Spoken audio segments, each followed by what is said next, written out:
This is Daniel Pink. I'm here with Henry Timms. He's the co-author of our latest Next Big Idea Club selection, New Power. Henry, welcome. It's lovely to be here. So I want to talk about New Power, but first I want to talk about Giving Tuesday. That's an idea that you came up with, and it exemplifies a lot of the principles that you and Jeremy write about in this book. Tell us where that idea came from and what it means. So I guess it was about 6 years ago, and we were thinking, you know about Black Friday, and you know about Cyber Monday. Sure. These two kind of like these two kind of bacchanals of consumerism, and then you would see these shots of people lining up outside shopping malls and fighting over flat screen TVs. Right. And so we thought, could you reverse the trend rather than these two kind of national celebrations of consumption? Could you create something about philanthropy and compassion? And so Giving Tuesday was a simple idea. On the Tuesday after Thanksgiving, encourage everyone everywhere to find a way to give. And so that was the genesis of Giving Tuesday, and it's now in 100 countries around the world. So it worked, but why? Why did it work?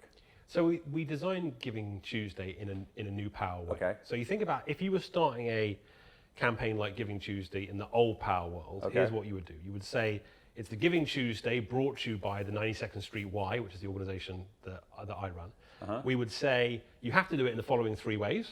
We would say you have to do it on this particular day, and you have to centralize all of the money so it flows through us. That would be the old power prescription. Right. But we did none of those things. So we took our brand off it. We never branded it Giving Tuesday. 92nd Street Y is Giving Tuesday. We let the brand be free. Okay. And we encourage people not to do things the same way, like a franchise, but to take Giving Tuesday and to turn it into whatever it needed to grow and become. So I'll give you a couple of examples. The organization Dress for Success, who help women get back into the workplace, organized Giving Shoes Day, which was a day of donating shoes for women going back into the workplace. The University of Michigan organized Giving Blue Day. Go Blue is what you say when you talk about the University of Michigan. Believe me, I'm from Columbus, Ohio. So I know that. You know about this. I went there once and just said Go Blue a lot, and I was very popular. So so Giving Blue Day, and they raised last year over $5.4 million from their community. Now, in the old power world, if someone took your brand and then changed it into something new, you would do this straight away. You would say cease and desist, right? Call the lawyers. In the new power world, what you're trying to do is create brands that start moving. One of the things Jeremy and I talk about a lot in the book is it's only a movement if it moves without you. And what we're trying to do now in the new power world, whether you're selling clothes or whether you're running a local business, we're all trying to work out these dynamics of how you build movements. And that's what Giving Tuesday has done and is now in 100 countries around the world. One of the interesting questions in this book is a question of who's in control. And I think as a founder, what you're doing in some sense is relinquishing control to the participants. Is that an accurate way to put it? I think it's more that you're thinking differently about control. One of the ways that we tend to cast, look, you see, everyone sees these crowds bubbling up and we all know we've got to deal with them. Right. And sometimes we cast this as you can have two things in life. You can have complete control or complete anarchy. Okay. There's a middle ground. And that's what the book tries to do. The book says, look, this isn't about giving up control. It's about thinking very differently about control. So one of the metaphors I like in the book is the following. When you talk about old power, you refer to old power as a currency. And when you talk about new power, you refer to it as a current. Explain that. So look, an example which is vivid in all our minds right now, I think about Harvey Weinstein, right? It's kind of the ultimate example of old power as a currency. He hoarded up all of this power. He could spend it down when he chose. He could start careers, start movies, stop movies, keep rumors padded down. There was an amazing bit of research that we came across that the only person thanked as many times from the Oscars stage was God over the last 30 years. That's power as a currency, right? His old power. Right. Think about the Me Too movement. Now, the Me Too movement, which was started by Tarana Burke and then has now spread all around the world.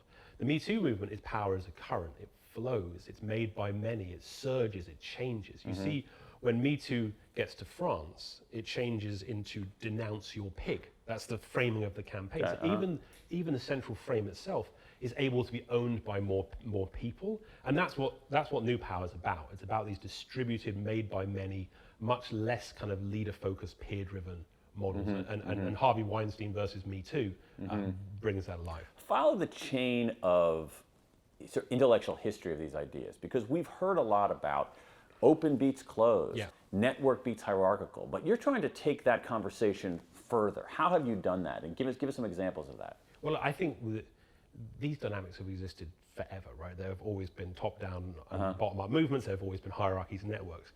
But there are some things which are very distinct to our age. Yeah. So my co-author, Jeremy, he's an activist, right? So he co-founded things like Avaz and All Out and Get Up in Australia. And as a teenager, he was trying to stop the Iraq War. So that was his big, he was very precocious in this way. He's trying to stop the Iraq War. And the way he does that, he's in Australia, is he gets a fax machine. He gets his parents' fax machine. And he sends faxes to the hotels around the world of where these various world leaders are staying with these missives trying to persuade them that it's a good idea to stop the Iraq War, right? Those were his means of participation. That was his capacity to engage with the world. At the same time he was doing that, I remember I was growing up in England and I often wanted to have my voice heard in the world. And I remember sitting on my parents' stairs on the second step, dialing again and again to our local radio station, hoping to get on so I could express my opinion, never getting on, which, to be fair, I think was a saving grace for the listeners of Radio Devon. So I don't think that was a big loss to society, but if you think about both of us in our teenage years, we had these very limited means of participation. Cut forward to something like the Parkland kids right now, these teenagers. They've started a movement which has gone around the world. It's sped up. Extraordinary. A speed to it. There's been a scale to it. There's been a kind of a cross-sectoral nature of it. And what's different in the age of new power is that all the human dynamics are there and have been there forever, but we have on our hands these tools of connection which really are changing the nature of these things. And those tools of connection are social media? Social media, iPhones, connectivity, blockchain, augmented reality, virtual reality, the kind of the artillery of new technology, all of which is kind of surrounding us and is giving us these new routes to participation. Now, we'll come on to this, that can lead to some very negative consequences. But that is what's different now. I think this idea that what we're talking about here is something more than bottom-up versus top-down, more than network versus hierarchical, which are ideas we've heard for 20 years. I think there's something bigger going on, and I think the bigness of it, the complexity of it, makes it hard for us to wrap our minds around. I want to give you an example from my own life about that. So this is about almost 10 years ago. There's a fellow named Joe Gebbia who I knew who had read a book that I had written 12 years ago. I said, hey, I liked your book, it was really cool. And I struck up a conversation with him via email. And he was a guy who had graduated from the Rhode Island School of Design. And I just, struck up an email friendship with him because he was a precocious, interesting dude. And he was kind of an artist. And he said, well, I have this art project that I'm creating. And I have an example here. And he said, I got these limited edition breakfast cereals for the 2008 presidential election. And I've also got something that he called Cap'n McCain's. Which were more popular? Well, that's a really cool, well, I bought them both. It's a really cool art project. He said, well, it's not really an art project. I'm doing it to raise money for a business that I'm starting. My friends and I are starting. And he told me about the business, and I thought it was the most ridiculous idea I'd ever heard. I thought it was absurd. Like, this will never work. Like, you must be high or something like that. But you're a talented guy, and this thing is pretty cool. And this box, this art box, this piece of art that I bought, maybe it'll be a little bit more valuable, in 10 years than it is today. But the business is going nowhere. And I don't know if you can see right here. Do you see the name of the company that he started? Wow. Air Bed and Breakfast, Airbnb. Right. Now, that's amazing. Now, what was I missing? What didn't I understand about the nature of power that made me think, wow, this art project is pretty nifty, but this idea that Joe had will never possibly work?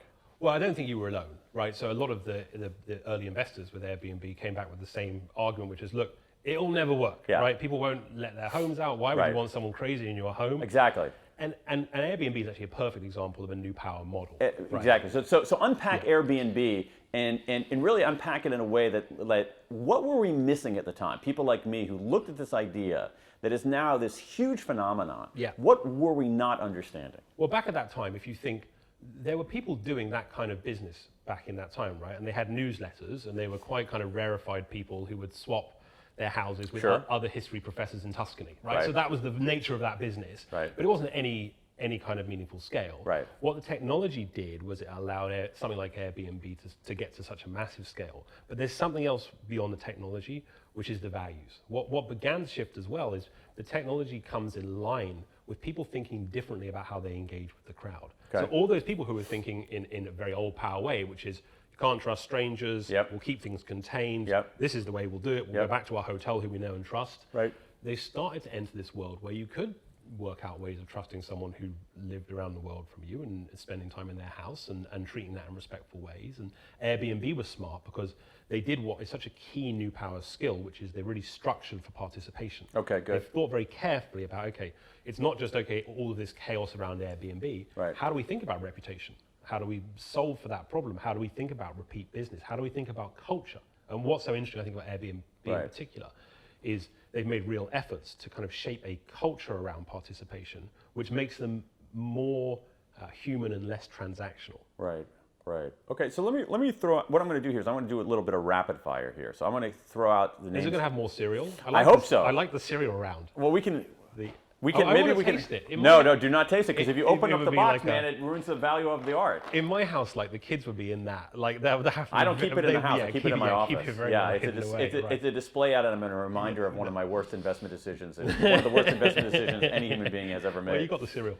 Yeah. Yeah. So okay, so let's think about other institutions here, and you tell me where they fall in this new power, old power spectrum. Again, old power is a currency. New power is a current. Old power is about downloads. New power is about uploads. Facebook. Well, it both is the answer. So Facebook, terrific new power model, perhaps the best we've seen. Think about them as an engine of participation, right? Think what they've enabled people to do who previously could only send faxes or call radio stations, right? They've allowed us all to kind of participate, to share, to connect, to communicate. But the interesting thing about Facebook is although their model is profoundly new power, 2 billion people now, right, who are sharing their own content and shaping it. Their value system is actually very old power. So how so?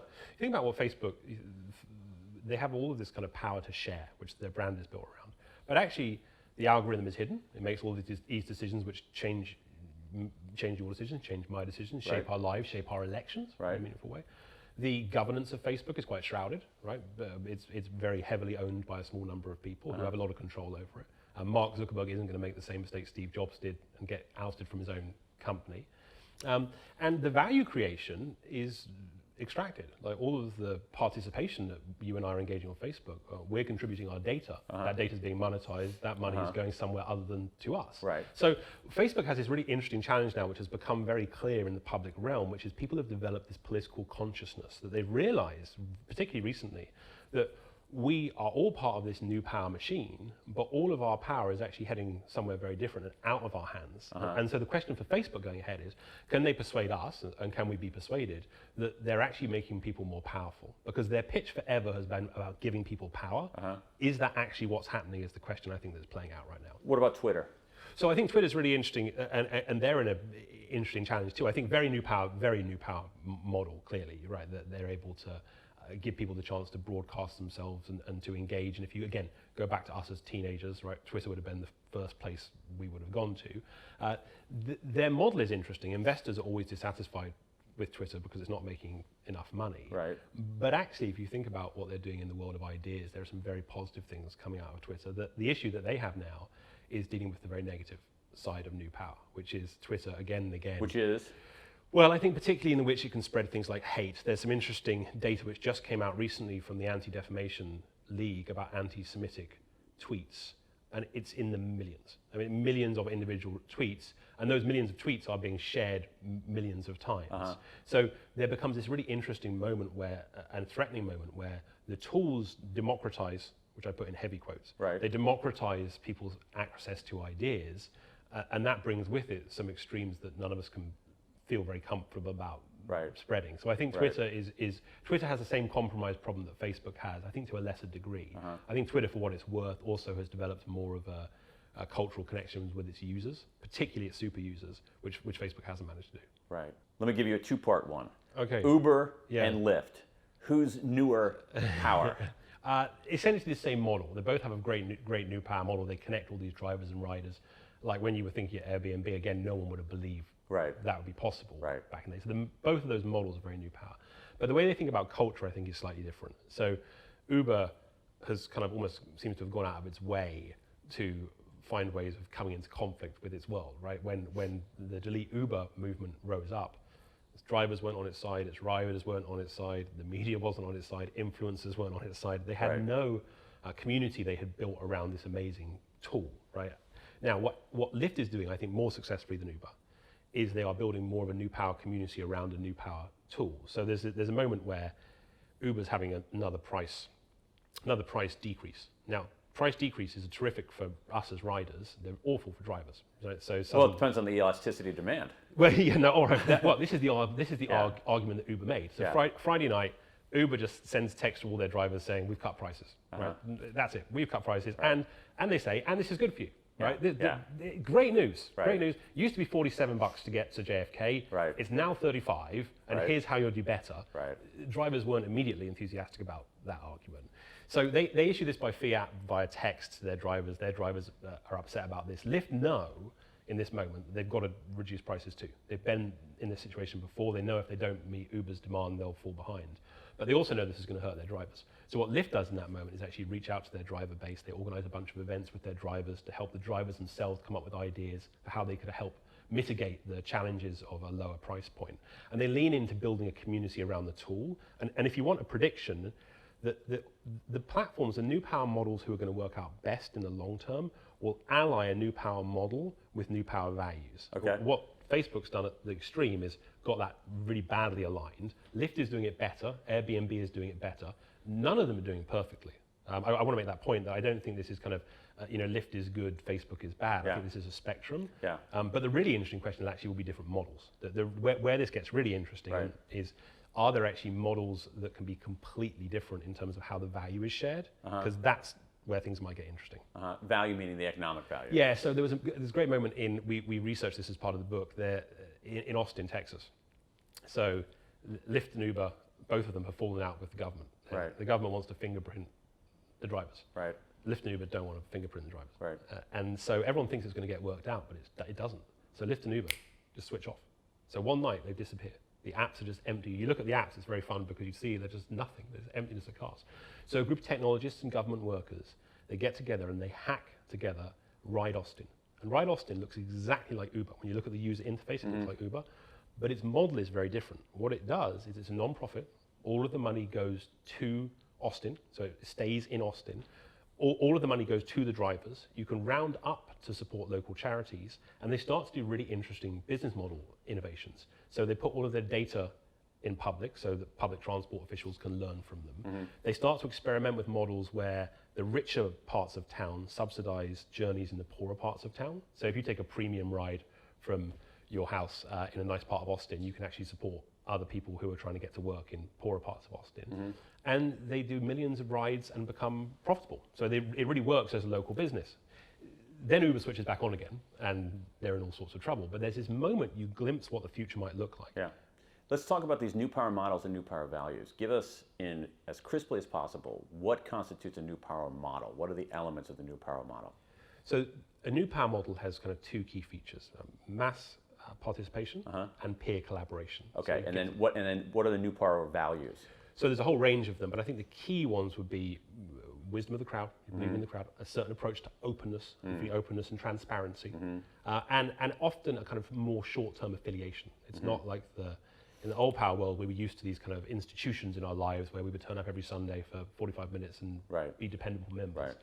The new power world is much more flash mob, much less kind of long-term affiliation. Yeah. Let's go back. Let's talk about this in political terms here. We talked a lot about the commercial side of it. What do Black Lives Matter and Trump's Make America Great Again movement have in common? Would you consider both of them new power models? Elements. So definitely Black Lives Matter, I think, is a terrific example of a new power model with new power values. Right. So the model itself, it's surged around the world. It was started by 3 women, but is now owned by people everywhere. Right. So terrific example of that. The way it's designed, it's grabbed, it's turned into new things, it extends. It is power as a current flowing around the world. But what else happens with Black Lives Matter is it genuinely makes people more powerful. They use this great phrase about how they think about leadership, which is it's not leader-less, it's leader-full. That actually Black Lives Matter, it creates more space for people to be leaders. Right. Now, what Trump, and we should be very concerned about this, what Trump got very right was he realized that people wanted more agency and more belonging. right? What he did well with his campaign was that people who were invested in it felt like they were given avenues to participation. And you look back at the favorables of Hillary and Trump, neither of them were anything to write home about, but Hillary's were always higher.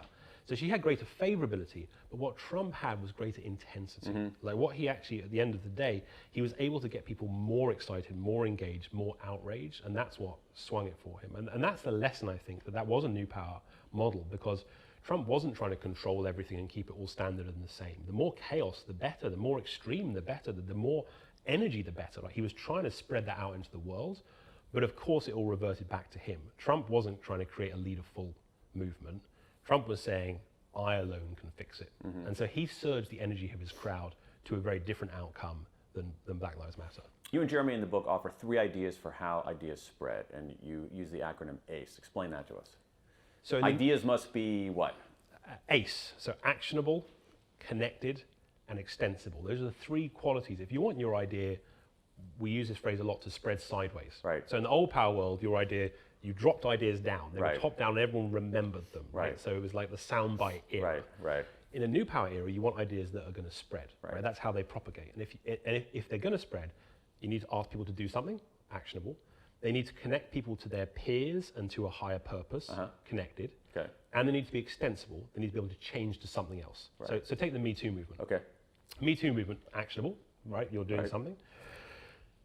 You're saying Me Too. These, women all around the world were prepared to step forward and share their testimonies. Right. Connected, it connected you to a peer group. Everyone who shared their Me Too story made everyone else's story more powerful. Right. Those collective testimonies spread sideways. Even the very phrase is in some ways magnetic. It's like Me Too, and you adhere to someone else. 100% right. Exactly right. Yeah.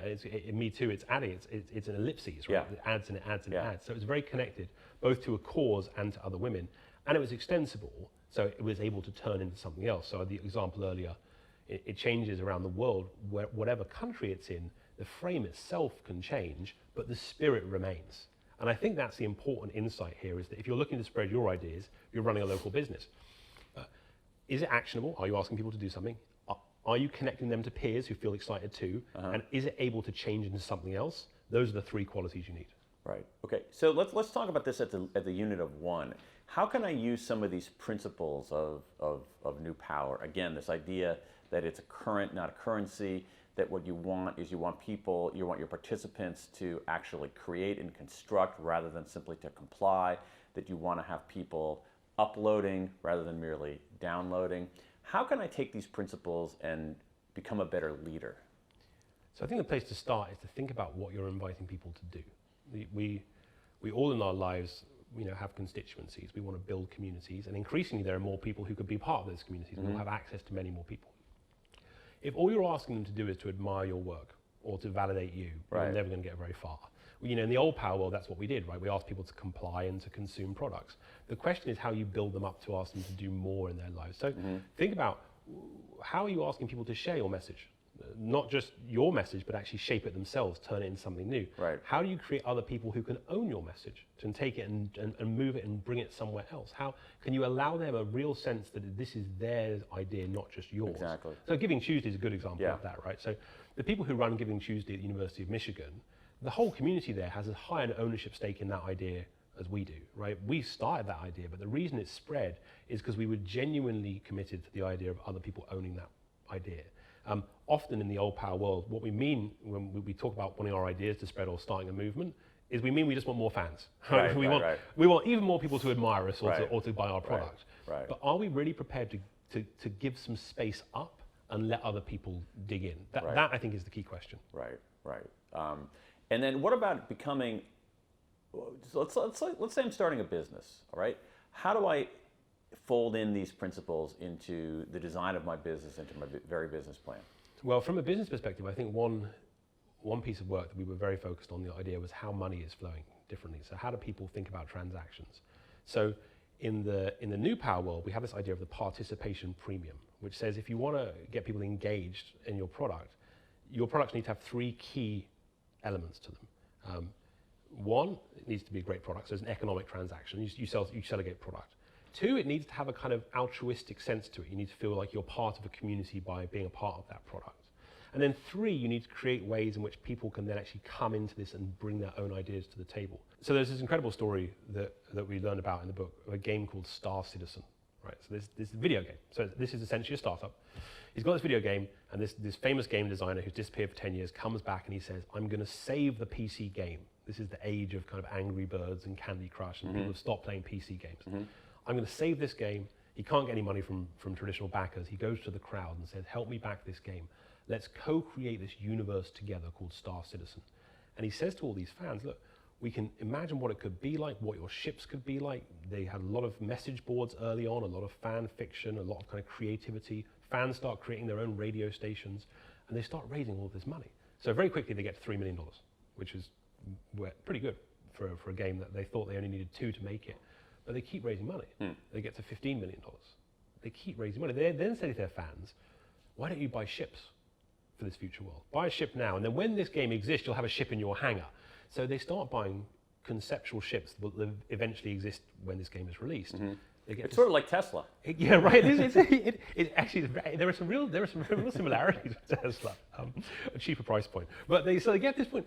And eventually they've raised $75 million. They hire Luke Skywalker and Mark Hamill and Gillian Anderson for the X-World to voice over the characters. They create new symphonies. They create new languages, and that's almost $200 million now raised for this game. And the game still doesn't exist. It's now 3 or 4 years late. And there's this community of people out there who have seen huge value. And obviously, a lot of people think this is a Ponzi scheme, right? But actually, when you talk to some of the people inside this world, they're seeing huge value created already because they have this real sense of purpose. They're part of something. They're part of building this amazing cause. This amazing cause they've built around a video game. And they feel like they genuinely can shape the product. They feel like they're part of this world being created. And so if you're starting a small business, you look at a story like that and you can either think, well, this is just crazy video game stories, or you can think, there are some lessons in this which can help me, which is whatever your product is, can you connect it to a higher peer community and purpose? And whatever your product is, how are you giving people real ways they can get their hands on it and really shape it themselves? And that is about giving up some control. So the video game story, we have a cliffhanger. We don't know how it's going to turn out. But there's another story about a boat where it doesn't turn out so well. Tell us about that. So this is kind of how to get new power wrong 101. So there's a British research agency who have got this new boat. They've got $300 million that they're spending on an Arctic explorer. Terrific, right? And so they've just started the contract. They're going to build this boat. And they think to themselves, quite rightly, we ought to engage the crowd. So and this is when it goes wrong, let's ask them to hashtag name our ship. Now, seems very new power. Seems like a great idea. So far, we're giving up control. It's great. We're allowing people to participate. We're having them upload rather than download. Oh, so far, so perfect. Sounds great, Henry. But what happened? Well, here's the first sign things may not work out terrifically well. They launched this campaign via press release, which is the first signal that things might not work out great. And they say in the press release, help us name our ship. Perhaps you'd like to call it something like Shackleton or Endeavour or Adventurer. Okay. Those aren't the kinds of names the crowd comes back with. So no, and that violates this idea that you want to encourage participation. This is well, they do want to encourage participation. They do, but they want it. But in some ways, that box is too tightly defined. They would just really like the crowd to decide Shackleton is a good name. That's the dream scenario here. The crowd thinks very differently about this. So within days, the surging favourite name is Boaty McBoatface. Sure. And Boaty McBoatface isn't just a bit popular, it's epically popular. It's popular everywhere, it's in all the newspapers. Although in 10th place, and I think this was very badly overlooked, was I like big boats and I cannot lie, which I really thought should have done much better. Boaty McBoatface. That's the one you voted for. Yeah, that would have been my vote, I have to say. In any case, it goes viral. It's everywhere. It's in all the pubs. It's on the TV shows. It's in all the newspapers. It goes across the world. The New York Times covers it. CNN covers it. And it leads to a real problem for this scientific agency because the science minister is like, you're trivializing science. We're spending $300 million. This is a laughing stock.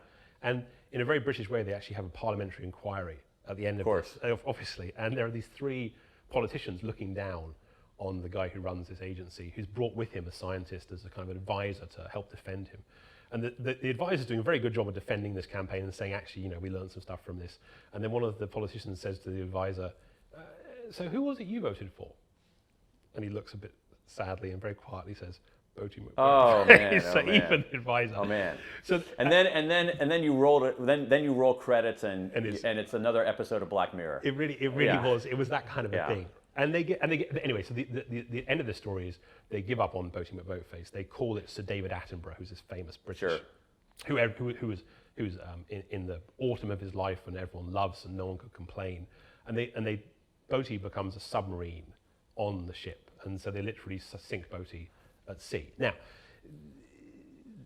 if they had been true to this, you think about they gave up on perhaps this was the single moment of biggest public interest in maritime science of the modern day, Yes. right?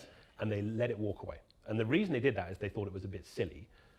It's not much sillier than Beagle or Golden Hind, right? There's a long tradition of Right. somewhat silly boat names. But they gave it up because they weren't prepared to think strategically about the crowd. In this inquiry at the end of it, the critique was, the internet is trivializing science. But actually what happened here is that the science trivialized the internet. They didn't really want the crowd engaged. They weren't Right. really prepared to give up any control. They Right. hadn't thought carefully about it. Right. They just kind of lurched at the crowd Right. and assumed something good would happen. And the lessons, I think, from this is if you want to engage the crowd in the right way, if you're looking for practical lessons, there are kind of 4 big questions Yeah. you need to ask. Is it strategic? Do you really need the crowd's help? Do they really need your help? Okay. Lego do a great job of this kind of Sure, work. okay. And one of the experts inside Lego, she always asks this question, which is, what can I bring to the party? Not what can the crowd do for me, Right. but what can I do for the crowd? So strategy. Okay. Number 2 is commitment. Are you in this for the long term? Right. NERC did this once, and then they disappeared back into their Right. offices for the next year. Right. But if you want to do this work well, you have to do it Right. consistently. Right. One is legitimacy. Like, do you have real legitimacy with this crowd? NERC had no legitimacy with the space. They had no community around them. They hadn't invested in a new power wing to the science agency. Right. And then finally, control. Are you really prepared to think differently about control? If the crowd comes back with something you don't expect, are you going to embrace that? Or will you do what NERC did, which was essentially shut their crowd out? Right. And so as we're all thinking about new power, the thing is to take it very seriously. This isn't the occasional stunt. And that's where a lot of companies are falling flat right now. Right. A lot of companies, once a year, they'll get the chief executive, he'll Right. do a kind of Twitter hangout, and they'll Right. have engaged Right. for the year. Right. The people who are getting this right are thinking about it in structural terms and strategic terms. And that's what the book does. The book says, look, there are a suite of skills here that we all need to learn. Once you've mastered those skills, take them back into your workplace, take them back into your business, practice day after day after day, and then work out when to use the old power skills and when to use the new power skills. And we kind of see the great capacity of the 21st century is those people who can pull both of those levers, Yeah. and it's rare. How do I take these ideas into the workplace if I'm not in charge? Yeah. Right? I'm just I'm working at a 20-person design firm or insurance company, and I'm not the person who is nominally in charge. What do I do with these principles? So I think there's a lot which can be done to encourage people who are in charge to think differently. One of the things we've seen a lot with companies is the great archetype. A lot of companies recognize the need to change, right? That's not a new story. But they'll often bring in the disruptor. They'll bring in some person who's 27 years old, who used to work at Facebook, who's going to come in. They're going to change everything. And often those people won't be successful because they won't have any legitimacy. The culture will be too big a clash. And they'll make a lot of people feel very left behind. If you're someone who's got a lot of ideas and you want to shift outcomes in the workplace, think about the people who are senior to you, who you can help make this shift. Because they want to shift too. They recognize all these old power skills aren't going to get them where they need to go next. But they're often feeling very threatened by the world of the crowd. They're often feeling threatened by people like you who are approaching the world with a different set of values. So I guess I would adopt a senior leader, would be my advice here. Find a senior leader, adopt them, help them make a shift. Interesting. And by making them a shift, the likelihood is they'll take them with you. And the other thing I would say is be prepared to experiment. I was with a company who we know quite well recently, and a really interesting story which kind of points to one of the challenges in the modern workplace. So there's a young woman there who's one of their kind of superstars, and she's in this one function. It's not a technical function. And she's in one function, and she's dealing with this app, which is no good. It's an internal app. It's not really working properly. She doesn't like it. So she teaches herself to code in her lunch breaks and in the evenings, and creates a new app, which is better than the one people have existed, and puts it into the market. So suddenly you've got this person who is in a very new power way, not prepared to sit in her lane, right? Not prepared to just sit and be patient and wait until her time comes, not prepared to express the kind of the walls of the old power world, but she's created something of amazing value to the institution, right? But that value comes at a cost that is threatening some people who have done those jobs for a long time. Right. The real question in moments like that is, how do you as a company think about that employee, right? Are you going to reject it? A lot of companies would. Not your job, don't do it. Are you going to tolerate it, which is okay, look, she tried hard, fair enough, it's a good product, let it go. Right. Or are you going to embrace it? Right. And I think that's the question for companies is, we often scold younger people right now. Right? They're moving too fast, they want to do too much, they want to be promoted too quickly, they want too many jobs. I think that's quite a tired argument. The other way of thinking about that is, you've got all these people who want to do stuff. They want to move the needle. Your job as a leader is to make it easier for them, not to tell them to sit in line. Right. And so I think in the workplace, if you're the boss, making space for people who want to upload is a really important idea. Yeah. And if you're the person who wants to upload, recognizing you can't just walk into a workplace, shout, screw you, I'm disrupting, right? and assume that's going to get you to a good outcome, because it won't. You have to be sensitive to a cultural shift. So the people at the top, I'm going to presume there's still hierarchies in many organizations. The people at the top should embrace. The people who aren't at the top should adopt a leader. Yeah, I think that's really good advice, actually. I think that's probably right. Yeah. What about education? Does this have any implications for education? We have a lot of people in the Next Big Idea Club who are educators. Do these new power principles affect education? They do, and I think there's some real challenges. So there's one theoretical challenge, or I guess actually philosophical challenge, which is if you take universities, the universities are based on very old power model, right? And it's a very successful old power model. There are very few models that are still working after 1,000 years. Right. We're pretty much university, well, not quite that, but half a century, right? I mean, sorry, half a millennia. They're still going pretty strong in terms of the model itself. If you think about the way universities work, a very small number of people, right, have a lot of power and a lot of freedom, and then a very other small number of people are invited to come and study at those universities, and then a small number of people are invited to read the pieces of work that they create, which are often hidden behind paywalls. Right. And you have this series of old power dynamics, and then when you ask, if you look at the mission statement of any university, for example, none of the mission statements say our job is to serve the children of elites and make sure that power is focused and contained in a very meaningful way, right? Right. They all say something about making the world better. Right. And so the real philosophical question for universities is, do you genuinely believe that the model that you have right now is the right one in a new power world where everyone wants to participate? Question number one. And I think most educators would answer no, that we need to do better.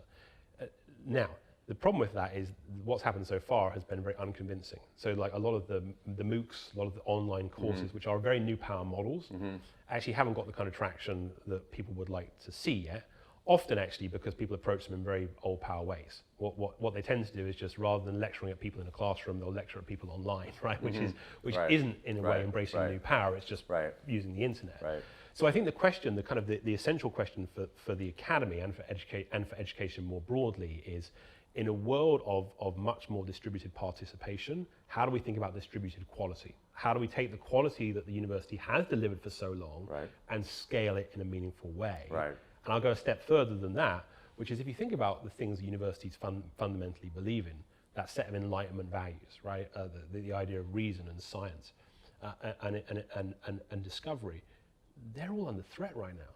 Right, the climate deniers are doing great, right? The anti-vaxxers are doing great. The conspiracy theorists on the internet are doing great.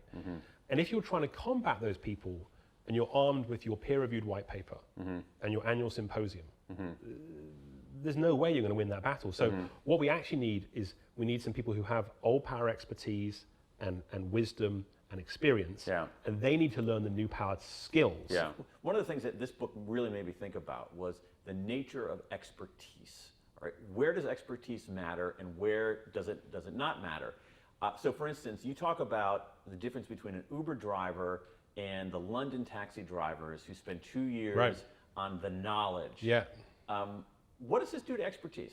New power. I think it challenges it in lots of very real ways at a time when we desperately need experts. Like, you think about the Brexit debate, right? The big success of the Brexit campaign was, we've had enough of experts. Right? Experts are no good to us right now. Right. And I think people feel led astray, right? In a world which feels chaotic and things have gone wrong, those people who were set up as experts aren't looking so smart right now. Right. It doesn't mean we don't need them. Right. It does mean that they need to think differently about their expertise in two ways. One, the things that they care about, how do they spread those more successfully? And then two, how do they recognize the expertise in everybody? Right. One of our favorite examples, there's a Dutch newspaper called The Correspondent. Yeah, that's a good one. And they've tried to reimagine all of their readers, not just as simply as readers, but genuine participants in their missions. They do a lot of crowdsourcing, and they've just done a new thing where they've given all of their readers these very thoughtful profiles. So the readers, just like journalists, have their own kind of profiles of who they are and what they know, and they've now allowed their readers to classify themselves by subject expert.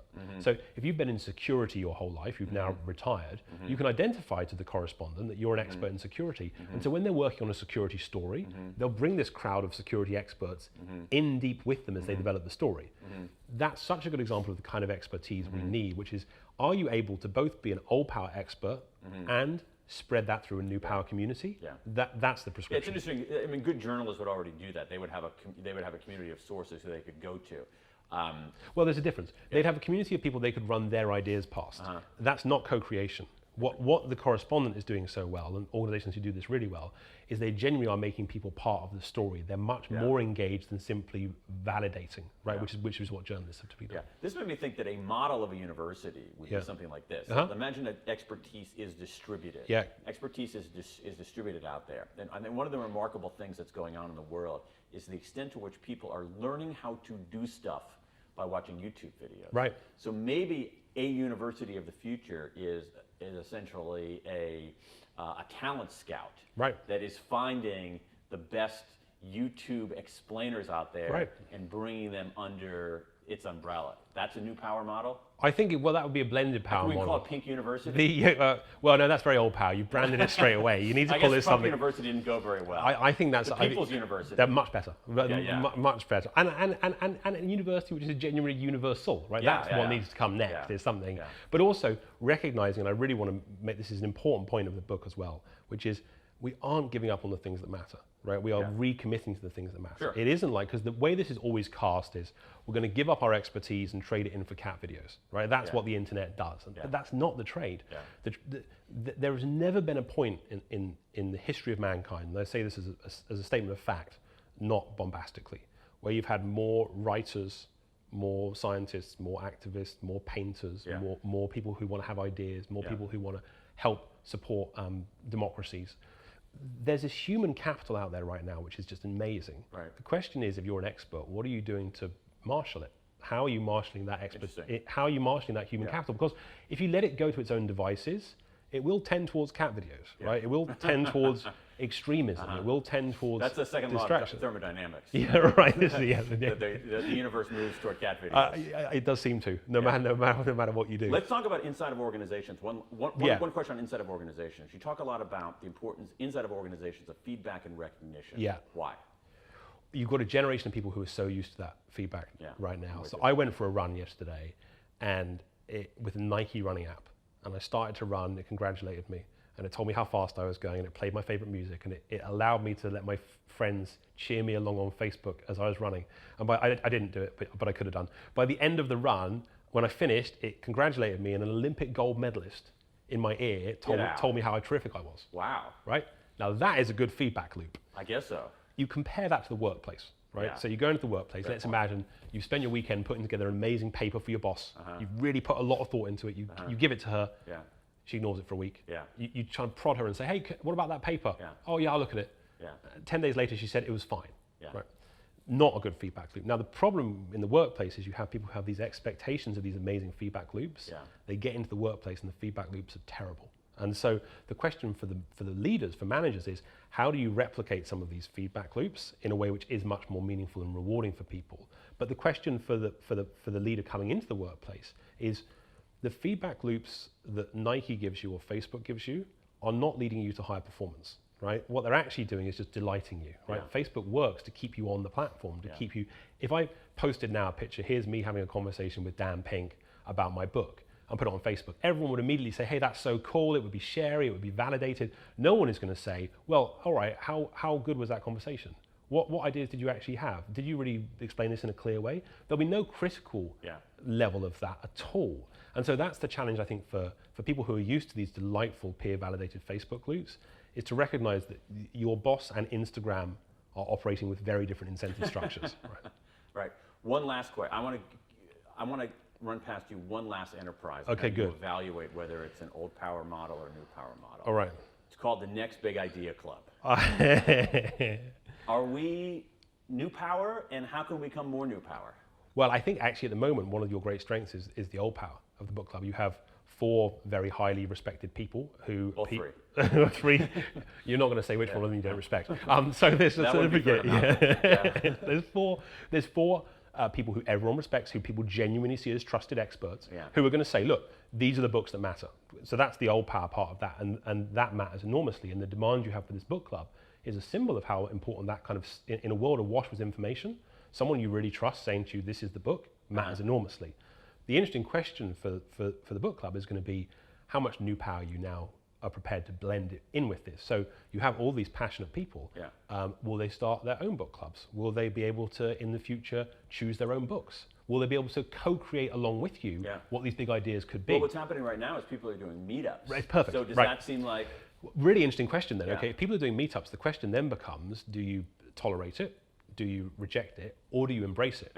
Do you say, look, imagine if you had... I think it's awesome that people are doing meetups. Well, if there's, and I'll make an offer right now, if anyone who's having a meetup around New Power would like to, I would love to come to whichever meetup you want to. I will come out there very happily and discuss the book with you, because there's nothing more New Power. Meetups are such a terrific New Power platform. And it lets people, look, if the goal of the Next Big Idea Book Club is to activate people around ideas, then simply reading them is only the first step. Correct. The question then becomes activating them. So the most interesting conversations that we're 2 weeks into this book existing, the most interesting conversations we're having now is people who have read the book and are saying, okay, and here's how I can make this better.